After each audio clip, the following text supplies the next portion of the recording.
So perhaps you've noticed that we're taking this channel beyond just architecture. We started telling a story about an 1879 mansion, and we've now moved into healing and music and discussions about neighborhoods. I hope you're enjoying that. I think that is the natural direction that we want to take this channel.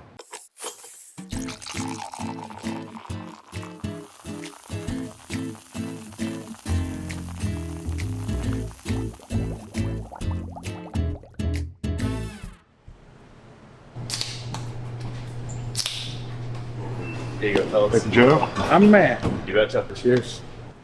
So Michael, hey, so we're here at our favorite place. I think this is one of my very favorite places because Nikki was sitting right here in this chair when we got engaged. I remember You that. were there because I remember that night because I was sitting about three stools down and videotaping the incident, and I know it's a very special place for all of us. All right, so yeah, Yaki's, you work here, right? Yes, we work here at Yaki's. I work here every Sunday night, where you can find me and the staff making best pizzas. And Right on. making drinks and having great music. So funny story, the way I met you was I first came in here, I think it was one of your first days too. I believe so it was. And you had your head down, you were just going crazy. It was you by yourself trying to hold this whole place down. And I came in and I'm like, you kind of just blew by me. And I was like, wonder what that guy's problem is. Well, then you came to our table and you were an awesome person. So we hit it off. We hit it off right away. Well, when I'm working, I'm working. You are. I like to be working hard. I like to make sure to keep customers satisfied. So, Matt, I know that, we both are going, through loss together, and we're on this path of healing in the same neighborhood at the same time on the same scale.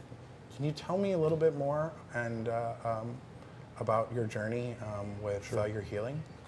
A little over a year and a half ago, my wife passed away in a car accident, and I got the call. And since then, things have been very different for me. I was on a different path completely.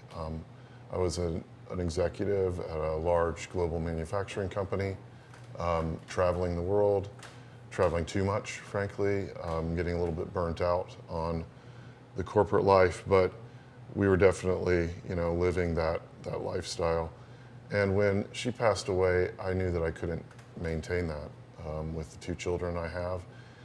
And we had a good point in the company where we were able to sell the company to DuPont, and that allowed me to move here to Cherokee Street. I did not know what I was getting into, actually. So I was drawn to the music and the vibe, but bought this house on Cherokee Street, not really understanding what I was doing. But then when we came down to Yaki's and started to experience, my children and I started to experience this, the music and the atmosphere and the community and the feeling that we could come here and we knew that people knew us, that they were engaged, at least to the extent that they were our friends and would ask us about our life and find out about us. And we loved the music and we loved the outdoor concerts that they would do each weekend. That's sort of the story. I'm kind of glossing over a lot of the loss, but you can imagine with two children, mid-40s, on one path you thought you were always going to be on, and then all of a sudden the bottom falls out, and I had to rethink everything. And I've reassessed all of my goals. They're not the same goals that I had a year and a half ago. They're completely changed. They're completely changed, mostly around my children and what they need, but also I'm now newly married. It's a wonderful thing for me to be able to build a family, rebuild a family. I need that as a person, and I think the Cherokee Street and the scene that we're able to be a part of has allowed me to build that. One of the things that brought us both here, and one of the specialties of Yaki's, is the music. And I think we should probably talk a little bit about the music and what it's meant to both of us. I know one of the things that meant a lot to me when I was going through the grieving process is music. And one of my most special moments, kind of the key turning point in in my process was to have the opportunity to go out in the woods and experience a bluegrass festival. And it just kind of was, it was a soothing thing for me at that time. You've had something similar. Why don't you tell me about that? I have had. Music has been a part of my life and sort of been my tool for healing since I was a young kid. I was lucky enough to meet a guy named Ben Stein, who introduced me to his older brother David and his parents Eric and Judy, who run a venue in Maplewood called the Focal Point. The Focal Point is an amazing place. Absolutely. I mean, just like Yaki's, I kind of consider the two of them almost sister venues Yeah. in a way that... Well, the reason is you have a lot of overlap in artists come and play at both venues. Yes. Yeah. And staff. Staff cross-pollinates. Skylar Finan, the director of music and the bar manager here, her first concert at the Focal Point was in utero. Her parents had been taking her there since before she was born. Oh, wow. And, So the Focal Point's been around for a long time. so yes, Focal Point was founded in 1975 by the Boyer family, who owned Music Folk. And for a while, originally, the Focal Point had just done kind of their shows in the side room at Music Folk. Then it bounced around to a couple venues, and under Judy and Eric's tenure, mainly Judy. Judy is sort of the runs everything. They opened a venue in Webster, and then in 2001, when I was a junior in high school, we moved to Maplewood and opened up a beautiful venue that seats a little over 100 people. That's still open today. They have shows every Friday and Saturday night. All the shows are recorded, and it's just an absolute... It is an awesome place. I mean, it's an absolute great venue. You've described it as music church, and I think that's a very appropriate description. I've heard many musicians refer to it as music church. It's not a place where you go and you have conversations when you are listening to the music. You keep yourself quiet, and if you want to have a conversation, you go outside. It's a listening room as opposed to where Yaki's here is a bar. It has great music, but you can feel free to have conversations while you enjoy your pizza and your cocktails. But it's a serious place, yeah. It's a serious place. People come here there to listen to the music. Absolutely.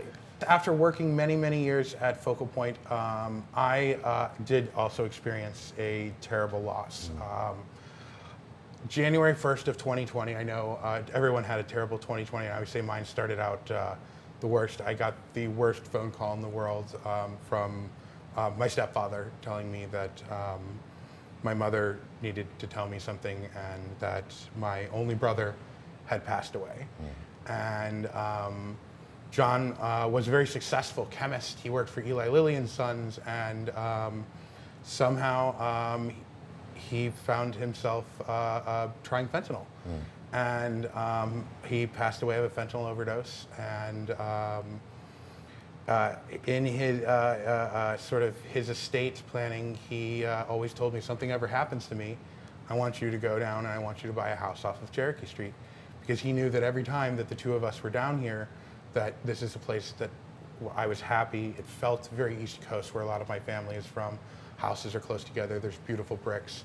And I began my house hunt in 2020, as well as many millennials. As we know, during that time, it was quite the real estate market. And I set my real estate agent out with an impossible task that actually centered around this location that we're at right now.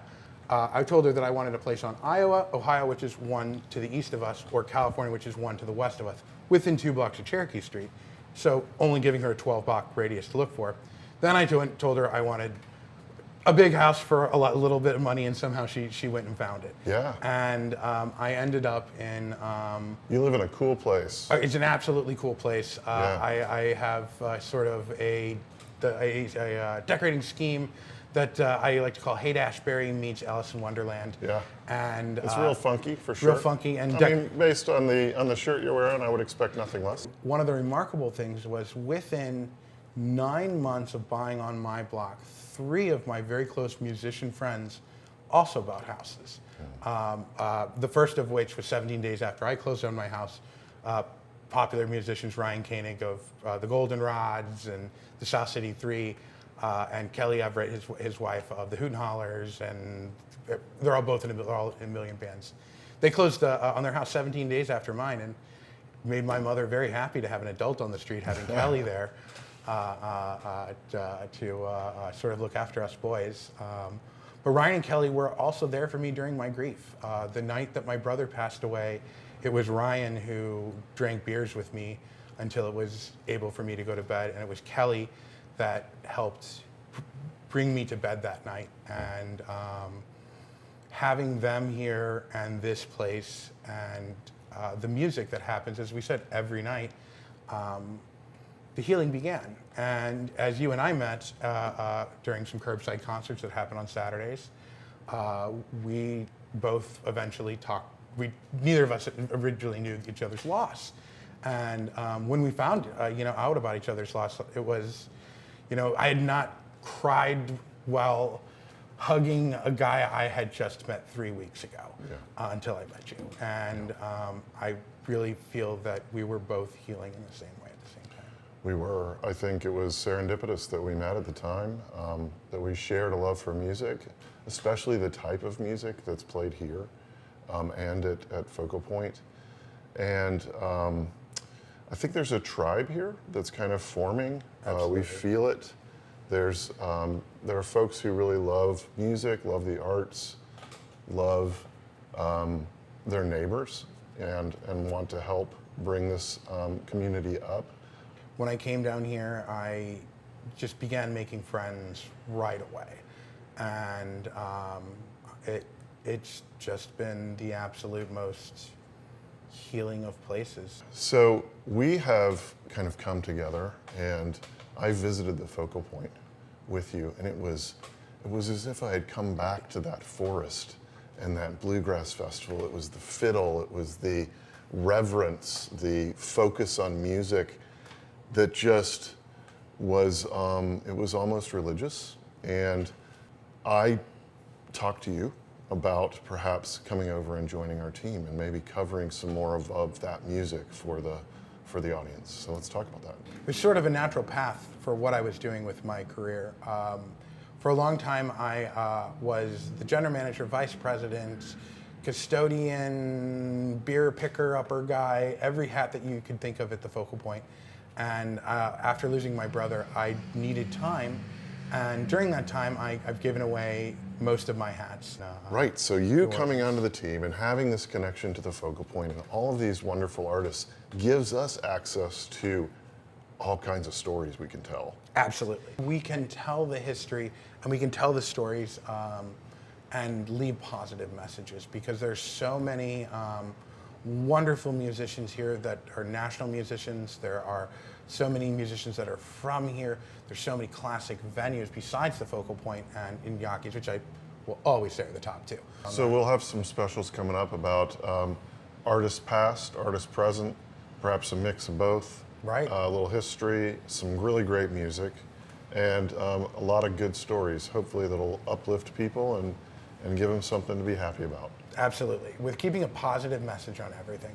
Good. Yeah. Well, could you take us to the Focal Point and give us a little tour of the place? Yeah, we can totally do that. Excellent. Should that be our next step? Yeah, let's do it. Let's do it. All right.